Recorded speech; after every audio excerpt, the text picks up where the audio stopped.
Welcome back to the channel, everybody. Hope you're having a great week so far. In this video, we're going to be planting our peas for spring, and I'm super excited. It's the first thing that I have planted actually into the vegetable garden. It is an early spring crop, and I have never grown them before, so we are super excited to actually get something into the ground that's wanting to be in the ground. It's not too early. With that being said, we're planting shelling peas and sugar snap peas. The shelling peas that we're planting are called an Alaska variety. I believe they're Fairy Morse brand. They're listed in our seed haul that we did a few videos back, but they are the Alaska variety, and the sugar snap peas are the sugar and snap peas, and I got those from Johnny's Seed, but I could be wrong. Again, it's in our seed haul video. I'm not quite sure. But they are sugar and snap peas. Now, I am taking the metal rake and raking the top layer of our garden. I'm doing the entire garden. I didn't have to do this, but I wanted to, so I did.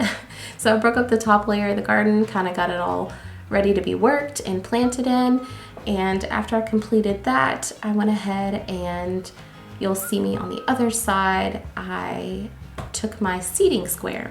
I don't know if a lot of you have seen a seeding square before, which I'll show you a clip of it in a moment.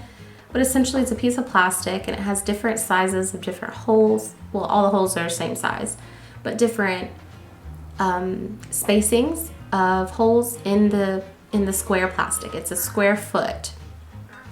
It is meant for square foot gardening, which is something that I'm trying to implement into our vegetable garden this year, because it allows you to grow a variety of food all closely together, but not too close together.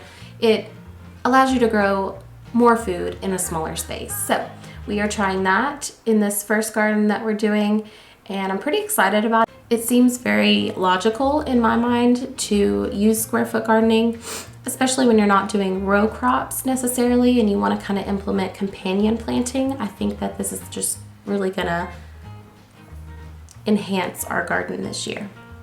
What I've done is taken the seeding square and I've started at the back end of the garden, which on the screen it's the right end, to the left end, so back to front.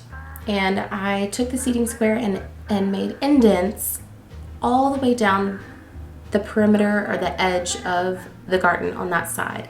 That would be 24 indents because it is 24 foot by 12 foot. The peas on my garden plan, which I've made on paper, are on the 12th row from the back of the garden, so directly in the middle, and I need 3 feet of each pea, so 6 feet total. So it's going to come to the middle of the garden. So 12 foot from the back, 6 feet out. And I've done this all with my seeding square. Now, looking back at this and after planting and kind of watching them grow and implementing other things that we've done, hindsight's 2020. I should not have used the seeding square to do this. I should have initially marked off the rows with string, which we did, and I'll show in another video, but I should have marked it off with string and used a measuring tape, because this square, while this square is 12 inches by 12 inches exactly, and it is a perfect square foot, it did not allow me to get directly on the edge of the garden.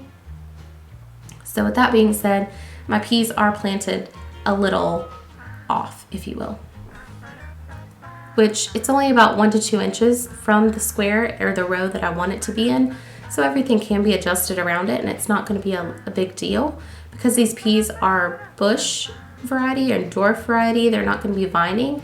I don't think it's going to be too much of a problem, especially with the vegetables that are around them. All right, so with this close shot, I'm just showing you what a seeding square looks like. You'll see that it has the holes here. You'll see that it has the holes all spaced out, and depending on what you are planting and how far they need to be, you'll see the orange circle in the middle would be for something like a tomato that needs the full square foot. in square foot gardening. And then whereas I am planting peas, I'm doing 9 to a square foot. Now I may need to thin those out as they get larger, but everything that I've read recommends 9 per square foot. Some people do 4 per square foot. So with that being said, we'll see how those grow. And again, I'm just trying to pack the most amount of food into the least amount of space, if you will. All right, and this is how I use the seeding square. I place it, as you can see, I did not place it directly on the edge of the garden, and that's where I've kind of messed up. Again, I should have been using the string and the measuring tape. So what I did was place the seeding square down. I kind of made the dirt as even as I could underneath the seeding square, pressed the seeding square into the ground to where it was flush, where the holes would be flush with the ground, and took the stick that comes with the seeding square. It's got measurements on it. I stuck it into the ground where the 2 is, because it's divided into inches on this stick, 1 to 5, I believe. And everywhere I read, I learned that peas needed to be planted at least 2 inches in the soil. So again, wiggle the seeding square down, make your indent, and stick your measuring stick to sow the seeds in where the 2 is. And really and truly, that is how easy it is with the seeding square. If you did not want to purchase a seeding square, I know Dan could have made one out of wood or plastic or metal or something with the same measurements. Now, I didn't know what the measurements were on the seeding square, so that's why I wanted to purchase one for this year. But you know, if this one breaks or something, somebody would easily be able to make a DIY one, I believe. So with peas, you do want to soak them for at least 30 minutes to an hour before you plant them. I've placed them in these little bowls in some warm water. And I'm just planting 1 pea per hole. These are sugar and snap peas that I'm planting first. So with 9 in each square foot, that's 27 of the sugar and snap and 27 of the Alaska shelling peas. Just cover those back up, and of course water them really well after you plant them. So a total of 54 peas within a 6 square foot area. Still organized in a row, but using the square foot method, you're growing so much more food than you could if you were traditionally sowing them in a row spacing. And I just think that's really cool.